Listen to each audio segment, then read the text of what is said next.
What is happening, everyone? My name is Phil with Think Make Do, and we are starting a new project here. This is a master closet or primary closet build in our Riviera Reno. Now, this is a slightly odd space, so I'm gonna move the camera so you can kind of see firsthand view. And this is just gonna be off of my laptop, just so you guys can see. Now, the way that I design, I mock everything up in a large scale model. Right, so this has pretty much everything, like the basics of our kitchen dimensions. This is actually my layout for my lighting plan, if you see all the little dots and things here.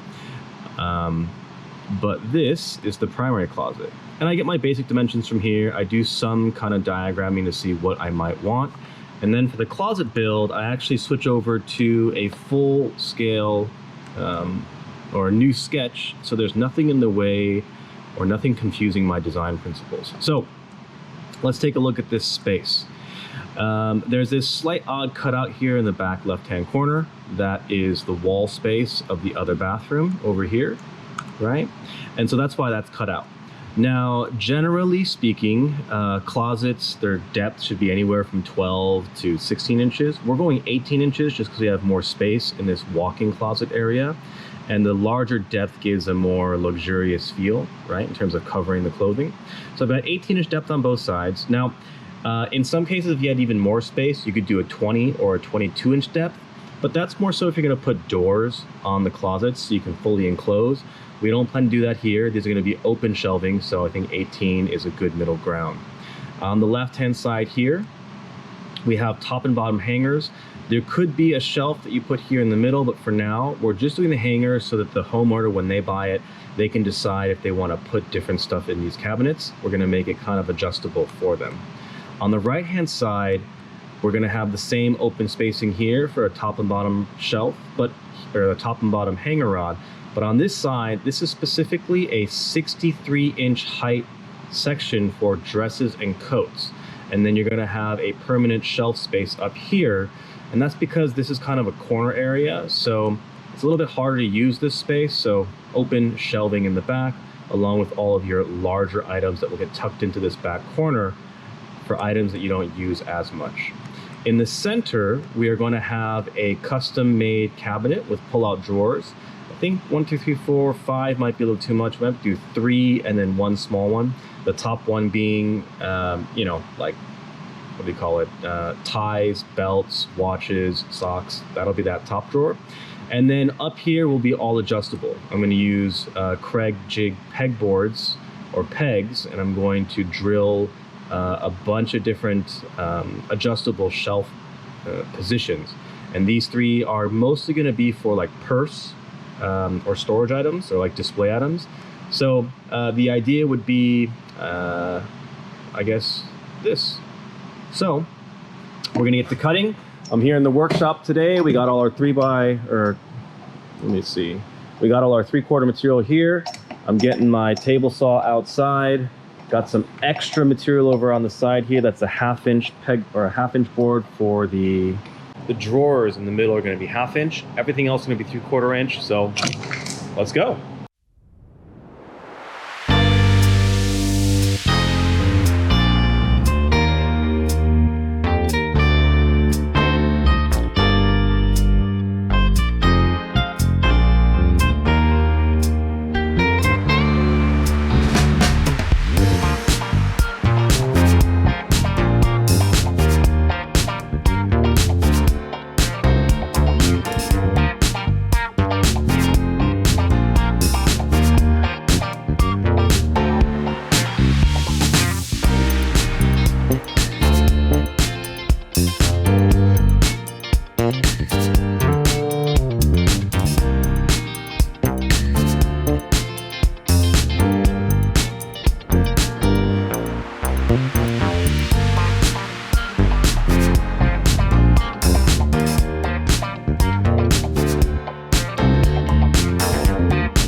right, so I am done for the evening, and I've got the structure here for the right side of our full primary closet, I guess, walk-in cabinet. And a couple things. I didn't buy enough 3/4 plywood for the entire project. I bought 3 sheets, just wasn't quite sure how much I would need. A couple things you probably haven't seen yet that I do plan on doing is some LED strip lighting underneath here and underneath here. I've got these 1/2 inch recessed channels, and that's what I'm gonna use. And they're gonna go in here. Now, obviously this is a 48 inch. This is like a 56 inch recessed, or 56 inch wide cabinet. So I'm gonna have to use a couple extra pieces, but I think that's gonna look really slick when this is in here, pushed all the way in with the plastic lens cover. And I've got some really great LEDs that are considered COB lighting, which is like mud continuous beam, and it's gonna give a really nice glow to these 2 areas. And these are gonna be kind of throughout the cabinet build, just wherever I think I can put them. Now, you might be wondering why I chose this 80 inch height. Well, that's because I'm not building these on site, right? And so to transport these and bring these into the house, actually 80 inches is the max height I can go for the door height into that room. So I'm gonna have to shimmy this in first, get it in there.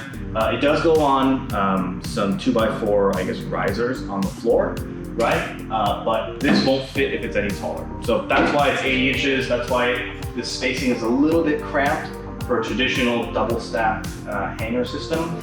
But I think whoever buys this home is gonna be super happy with this custom closet anyway. So we'll see what happens next. What's happening, everyone? It is the next evening here, and I didn't film all of this portion of my cutting. Thought it'd be a little bit boring, but these are just 18 inch strips that I've cut out of 4 additional pieces of plywood, and it's all the rest that I need to make the outer structure for my middle cabinet and my left side cabinet. So what I'm gonna do here now is get all the dimensions for all the, I guess, the horizontal cuts I need to get these to final dimension. And then we'll take you guys back inside and finish assembling all of our main structures. Let's get to work.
I've got all of my frame pieces, I guess, cut out. I really need a track saw or some kind of jig on my table saw to make these straight cross cuts. It's, yeah, pretty difficult and takes a lot of skill just to get these straight at 90-degree angles, but we're done.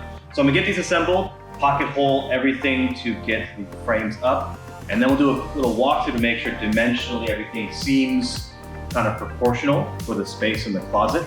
And then we'll get to the finishing touches, which is the shelving, the hanger rods, and the LED strip, along with the paint that we plan to use. And I think for this go around, I'm gonna rent or buy my own little spray gun to do the white semi-gloss that this is gonna be covered in. So, let's get going.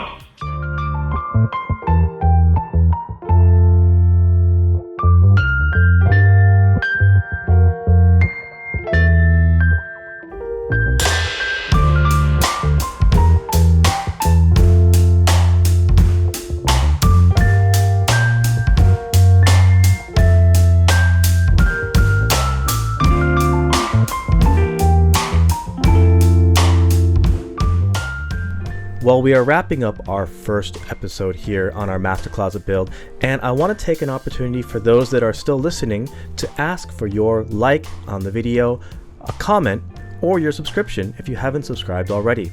This stuff is really fun to make, and I really do enjoy interacting with all the viewers and getting to know what type of content you really enjoy seeing on this channel. I've been doing a lot of construction management or project management related content, and I think I'm going to be veering from that back to some of the build stuff like you see here. I've got a lot of archived content for different random projects that I've been involved in that are not necessarily house related that I think I'm going to be working on next. So certainly let me know what you think. I'm super happy with how this build is turning out, and trust me, you're going to want to see the next episodes. This thing turns out amazing. Anyway, catch you guys on the next one. Do you remember Paul? Remember Paul?